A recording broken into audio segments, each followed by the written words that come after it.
What is up, everybody? It is Kellen here from Start Your Systems again, and welcome back to MX Simulator, where today we are going to be playing the 2022 version of Ernee in France and talking about the 2023 Motocross of Nations coming up, previewing it, highlighting some of the teams, giving my thoughts and predictions, I guess, basically on it, and getting you revved up for the weekend. I am going to the Motocross of Nations in France, so I most likely will already be either in France or maybe in the UK, where we're originally landing by the time you guys are watching this video. I don't remember what day I have this scheduled to go out yet, but yeah, figured maybe do a little bit of preview action, talk about this race and some of my expectations coming into it. So right from the get-go, let's go ahead and hit you guys with a hot take. Team USA, they are the defending champions of this race, 1, 2, and 3 on the machines. And I think Team USA loses in 2023. Okay, not very hot take. I think most people who follow motocross kind of know that that's more likely the situation than not this year. I'll kind of briefly get into why the team ended up being what they are. But first of all, the team is Aaron Plessinger, Red Bull KTM factory racing rider on the number 1 machine. He'll be in the MXGP class, which is race 1 and race 3 of the Motocross of Nations. MX2's rider is RJ Hampshire. He'll be number 2 on the Rockstar Husqvarna, and he is race 2 and race 3. And then, or race 1 and race 2, I should say. And then the open rider is Christian Craig of the Rockstar Husqvarna team, and he'll be race 2 and race 3. Now, if you have no idea what the Motocross of Nations is, it is a 1 day, or well, 2 days basically, but really a 1 day, 1 race, winner take all format, I guess is what you'd call it. For the crowning champion of which nation is the best motocross nation in the world. And Team USA has won it more than any other country, but they went through a really long dry spell in the 2010s. They won it in 2011 in France and then did not win it again until last year in the USA. So they kind of had a long history of not completing the crowning achievement, I guess is what you'd call it. And they finally got it done. But I think we're going into a year where we're not going to get it done this year. I think that this team is underrated. I think that this team can do really, really good things. I think AP, RJ, and Craig are all very capable riders. But of course, from the outside looking in, you're like, why isn't Chase Sexton racing? What the heck? Where's Hayden Deegan? Things like that. So let's briefly get into that before we talk about the Motocross of Nations. Basically, Team USA came down to a situation of, is Chase Sexton going to be on the team or not? Chase Sexton is switching to Red Bull KTM. It maybe is already announced by the time you guys hear this video. It might not be, but yeah, that's happening. Chase is going to Red Bull KTM. He's no longer going to be on a Honda, and almost all the U.S. contracts end on October 1st. I think Chase's Honda contract officially did end on October 1st, but I think he has a few other contracts still going, which will maybe prevent him from announcing his Red Bull KTM deal. Either way, he wanted to go on a KTM. They were trying to make it happen. Some things came up that made it so that he really couldn't go on a KTM, and he didn't want to do it on a Honda. I think he was pretty over being with Honda, and Honda was going to extend the opportunity for him to have an extended contract basically to do it. Anyway, long story short, it didn't work out. Chase couldn't go. He wanted to go, but he couldn't go. Contracts and stuff just didn't line up. Because of that, Sexton not going kind of eliminates the possibility of a true A team, because I think in a real world you'd have Sexton, Eli Tomac, and the best 250 rider in the world for the US side at least, which is at this point in time I guess Hayden Deegan, go. But when Sexton can't go, Eli Tomac is hurt, it eliminates your two kind of like bullets, I guess, for the USA at this point in time. And it was pretty apparent that it was going to be a B team. So then Star Racing, Monster Energy Yamaha Star Racing kind of jumped in front of the gun, I guess, a little bit and said, well, we don't think this is an A team anymore, and thus we are not going, period. Flat out, it was a decision to not send their riders because they don't get paid for this event. This is really just a do it for your nation type of thing. So that took Hayden Deegan off the table. Now, I hear rumblings behind the scene that this was a little bit more than just Star backing out. I think that there was a little bit more to the Deegans not wanting to go, and I don't care. They had a long season, Hayden being a rookie. So if he doesn't want to go, he doesn't want to go. But Star definitely took the fall for this situation, said, we don't want to go, which eliminates anybody else on their team from potentially going, because if you defend one person, you have to defend them all. Cooper Webb really wanted to go, and Star said no, like, we're not supporting a team. And, Levi Kitchen was maybe going to be like, well, could he do an extra contract with Star because he's going to pro circuit, but then they didn't want to do that. Justin Cooper is getting married this weekend, so he was ineligible to go as well on a 250 for the team. So basically all of Star was pulled off the table. Star couldn't go. Deegan, Jordan Smith, you name them, they weren't going to be able to go. And so after that happened, it was a rotating door of, well, who is going? Aaron Plessinger was pretty much confirmed in. RJ Hampshire raised his hand immediately. And points-wise, if you take Deegan and Cooper off the table, Hampshire is the next best 250 rider, so makes sense. Hunter Lawrence is Australian, so he's going to race for Australia. We'll get to that in a minute. But yeah, I mean, all in all, it just turned into kind of just a crap show a little bit for getting Team USA to go. And this is what we got. Christian Craig, who has been hurt since mid-Supercross with an elbow injury, off the couch, has been riding for about 8 weeks, he says now, so about 2 full months of riding, is going to be our open rider. Jason Anderson, Adam Cianciarulo ride for a team that doesn't support this event. Monster Energy Kawasaki does not support this event, and personally for me, I very much dislike that.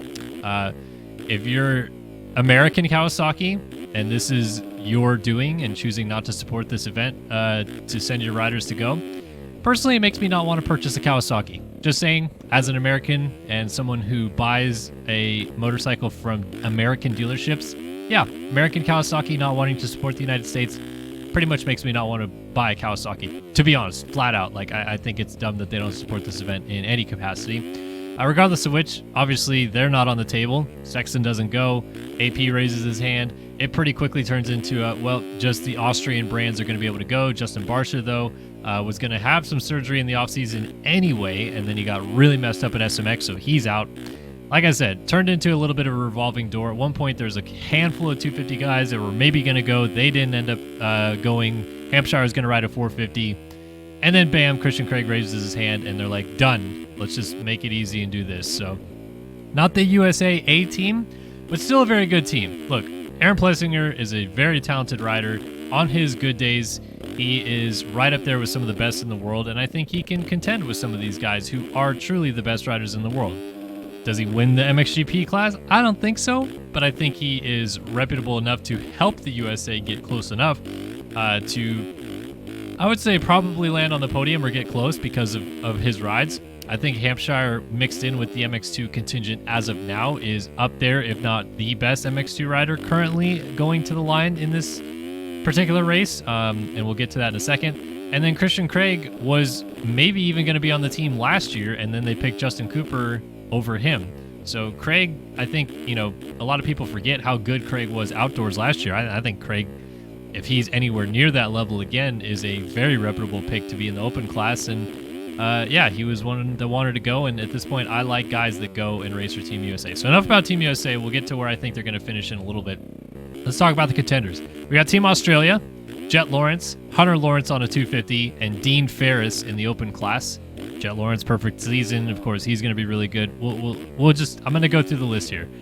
Team France is going to be Romain Fevre, the 2015 MXGP World Champion, who finished second in the standings this year in the MXGP class for Factory Kawasaki. Lucas Kunin, who finished fifth in MX2 this year. He is one of the up-and-coming talents in MX2.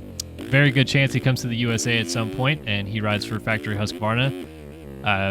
I'm sorry, I just completely jumped a whole list. I was looking at the wrong name. We're still on France here, and France has Tom Vial going to the line in the MX2 class for them. I apologize, I jumped right over the rest of Team France. So it's Fevre MXGP, Tom Vial, Red Bull KTM Factory Racing MX2. And remember, he had a really good season in the USA. And Maxime Renault, who finished 10th in MXGP this year, but missed a large portion of the season with, I believe it was a fractured hand-wrist situation. So that is a very complete team. In my opinion, I almost think it's more complete than Australia, but we'll get back to that in a second. Let's talk about Belgium now, who's the next nation on my list here. They have Jago Geerts, who finished second in MX2 this year, going in the MXGP class. They have Lucas Koenen, the MX2 rider for Belgium, 5th in MX2. Factory Husqvarna, you heard me talk about him. And the open rider Liam Everts, who finished 4th in MX2. He rides for Red Bull KTM. Again, very complete team. It's kind of the all MX2 team because it's 3 riders who finished in the top 5 in MX2 this year going for Belgium.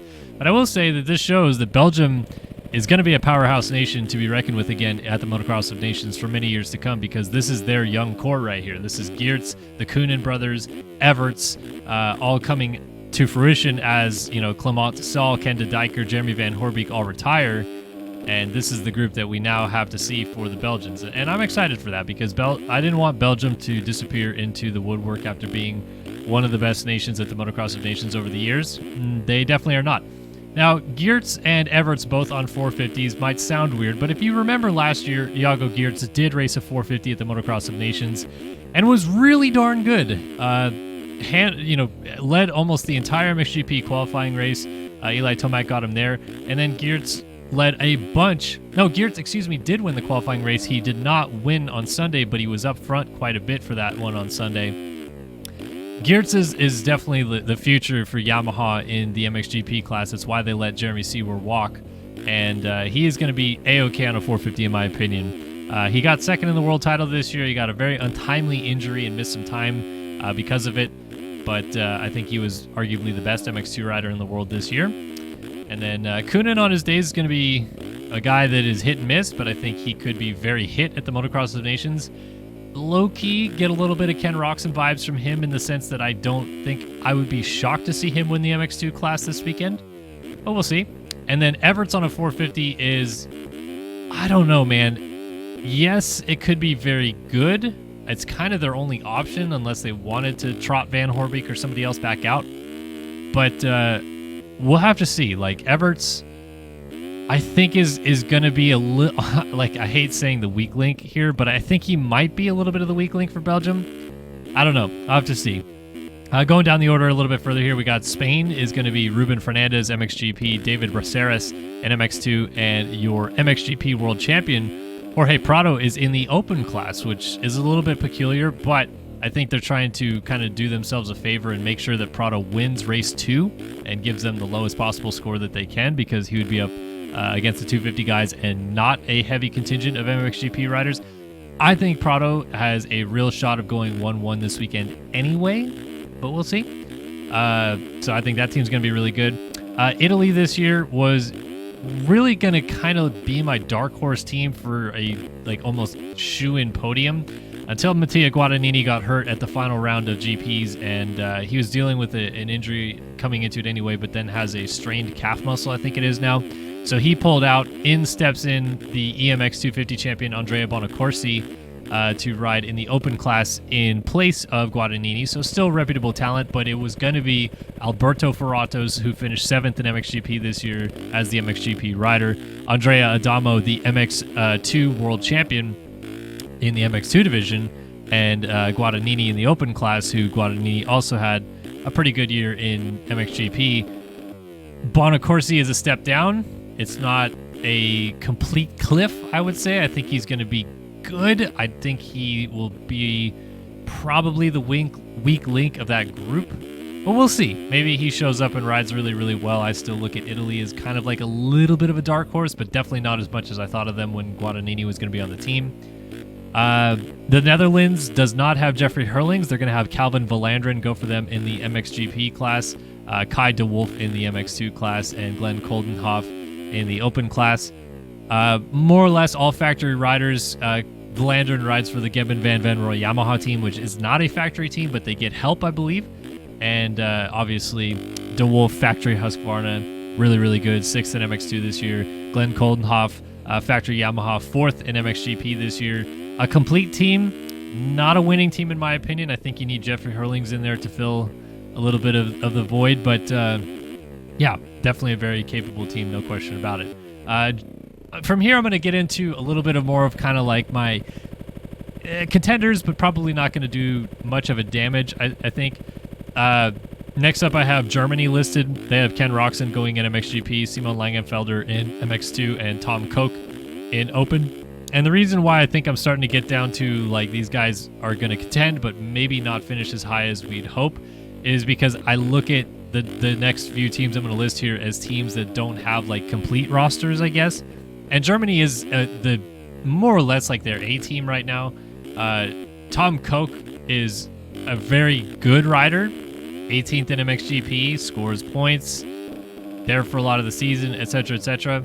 This is not the same thing, though, as having Max Nagel in his prime on this team or someone of that caliber. And he's definitely going to weigh the team down, in my opinion. I think Ken Roxon is probably going to be battling at the front of the MXGP class, up there with Jet Lawrence and Febvre, Geertz, and those guys.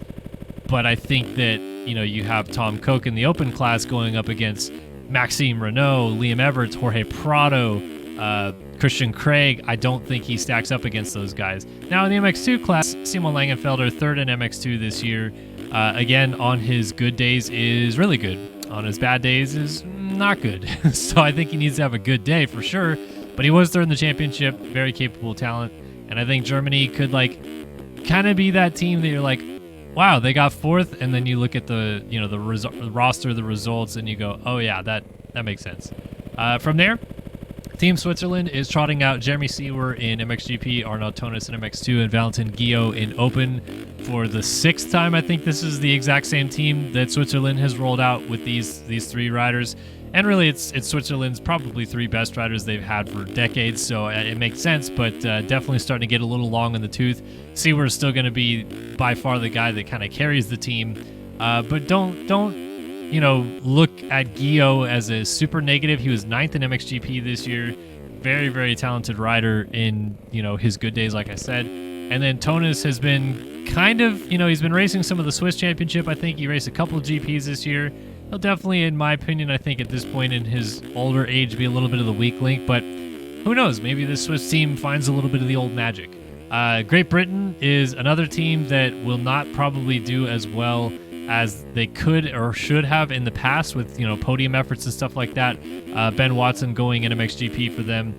Josh Gilbert is going to be the MX2 rider, and Conrad Muse will be in Open. No Dean Wilson, no Max Anstey, no Tommy Searle, no etc., etc. A lot of guys that have helped them get on the box before. But it's still three guys that it's a complete team, I guess, but not in the level of the top. It's a complete team of kind of mid-range talent. I think that Watson would be pretty happy to finish top 10 both motos. I think Muse would also probably get about the same sense, and Gilbert, if he could finish top 20 in one of the motos, I guess maybe top 15 in one of the motos, that would be a really good score for them, and then they could drop another. But we'll see.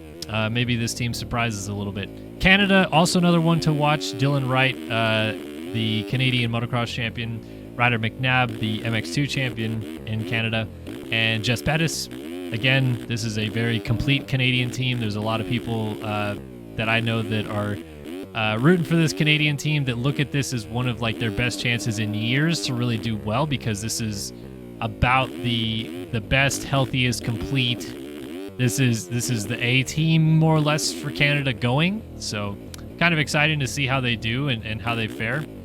I think Dylan Wright, with his experience in racing GPs, is going to help a lot. I don't know if he ever raced Ernee. He may have missed it in 2021. Yeah, I guess he definitely would have missed it. I'm trying to remember back. Anyway, so that's Canada. From there, a few other topics to hit real quick. Tim Geiser, the obviously four-time world champion, will be racing for Slovenia. He has Jan Panzer and Jaka Peklaj on his team. I have no idea anything about Jaka. Jan Panzer is a pretty good rider, but not A-level caliber, I would say, in the MX2 class. Just good. And then obviously Geiser will carry that team a little bit. So just mention that Geiser's racing. Norway is, again, kind of a little bit like Great Britain. Not an A-tier team, but three riders that are good. They have Cornelius Tondel, Kevin Horgmo, and Hakan Osterhagen, which I think is the exact same team they had at Redbud and finished just outside of the top 10. So, again, I think that that's a team that very likely could do some pretty solid things. Finland also is pretty much, in my opinion, got like the exact same thing going on as Norway. 3 riders that are like, yeah, these are good riders. Are they great riders? Not necessarily, but definitely could do some damage. Miro Sivonen going for Finland with Emil Weckman and Jere Havisto. Again, I think that's the exact same team they trotted out at Redbud last year. I'm trying to remember, but not too sure. And then Tanel Liok is loading up for the Estonians for the 20th time or whatever it is, alongside Jorgen Matthias Talviku and Harry Kulas, who we saw a little bit at the end of Nationals, and obviously Talviku's racing in the U.S. a little bit here and there as well, so kind of get a little sense for those guys. We saw Liok also race Unadilla, so that was kind of cool. Again, good team, not a great team, so we'll see how they stack up. For me, I really do think it is a straight-up dogfight between Australia and France, in my opinion. I don't necessarily think any other nation really has the star power to get in there. Now, Dean Ferris, I think, of course, will be the weak link for Australia. Didn't really talk too much about Australia yet.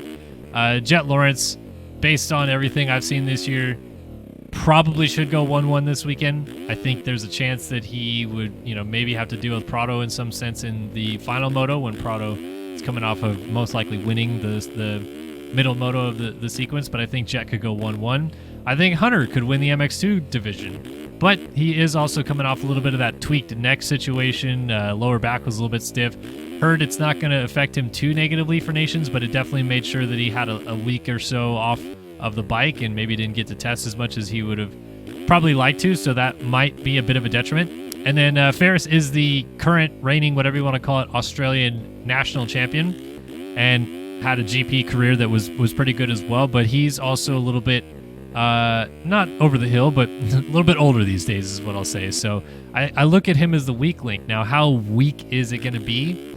I don't know. I think if he finishes I would say if he has like a 7th place finish, then Australia probably wins it, because I think that Hunter would probably go along with Jets 1-1. Hunter could, probably carry the 250 in the top 10 both motos, maybe go 5-6, 5-8, something like that. And then you just have that 7 from Ferris, and they have a really low score off of that. But the France team will be really, really damn good. It's going to be tough to bet against them, especially on home soil. Fevre was arguably the best MXGP rider down the stretch this season, beating Prado quite often just straight up and winning a lot of motos, and probably wishes he was a little bit better earlier on in the season to keep it close and all that stuff like that. But yeah, I think Fevre is also right up there in terms of the Jet Lawrence situation, where he comes in as one of those guys you look to get it done in terms of race wins on the weekend. So for me, I think Fevre's going to do really well.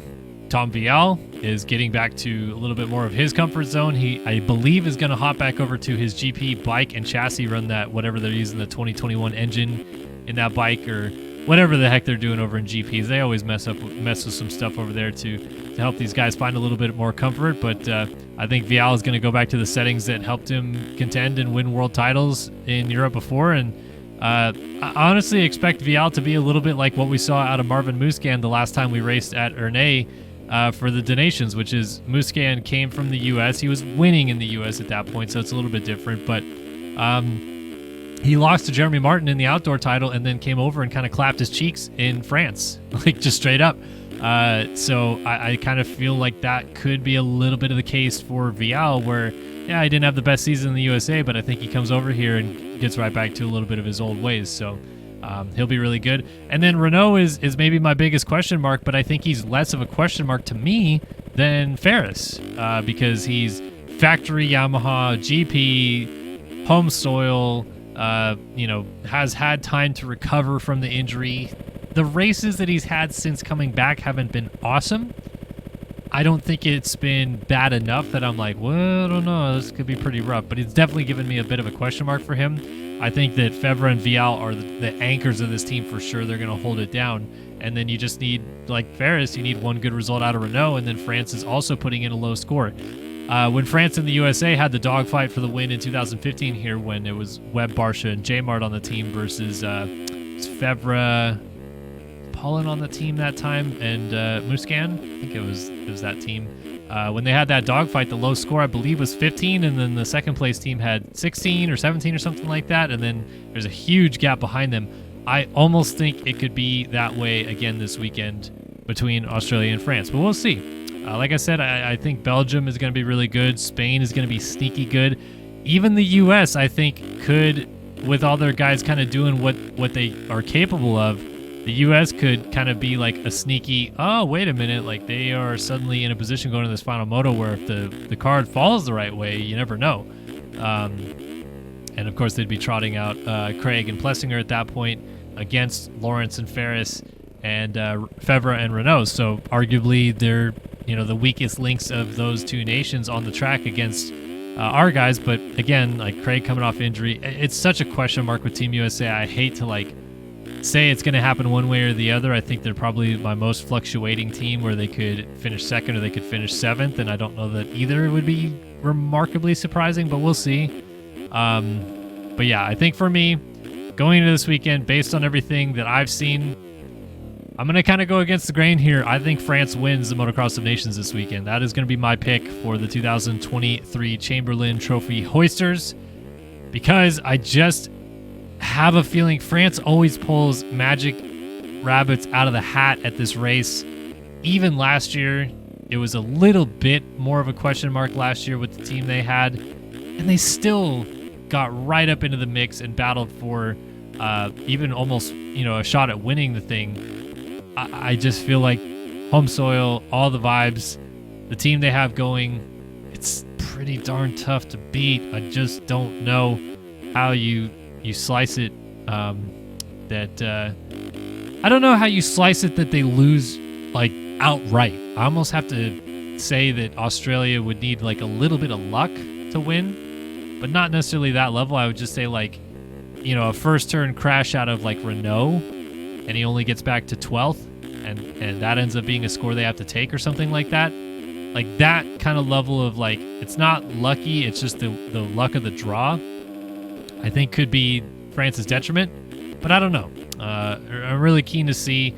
For me, if I had to give a top 5 going into this event, I think I'd go France, Australia, Belgium, USA, and Spain, I think. I'd be on the fence about Spain versus Netherlands a little bit, but I think I'd probably give the nod to Spain. So I'll say that's my top 5 power rankings going in. I'll go France, Australia, Belgium, USA, Spain. Spain/Netherlands. God, I just want to put Netherlands top 5 because they're also very good, but I think that would be it for me. I think that's what I'm looking at rolling into this weekend. I'm so excited for it. I love the Motocross of Nations so much. I've already talked about it for 28 minutes. You guys just hear me babbling away here. But I just love this race, man. It's so sick. I just wish people cared more about it in the USA, because obviously people all across the world, the Europeans, just get behind this. Australia seems to be super into it and cheering their guys on. It's going to be so fun, man. I'm stoked. This is going to be awesome to watch and awesome to be at, and really check out the vibe and see how everything goes. So I'll be reporting all weekend for RacerXOnline.com. You can check us out at RacerX Motocross and Supercross News on YouTube as well. I'll be hosting a few shows over there if you want to check out what's going on from our perspective and what we're seeing down trackside and stuff like that from the weekend. But thank you guys so much for tuning into my preview for the 2023 Motocross of Nations here on Start Your Systems. I really hope you guys enjoyed this one, and get down in the comment section below. Let me know what you think of my predictions and power rankings rolling into the weekend, and what you think is going to happen this weekend as well. Always appreciate it. Thanks for stopping by, and we'll see you in the next one. So long for now.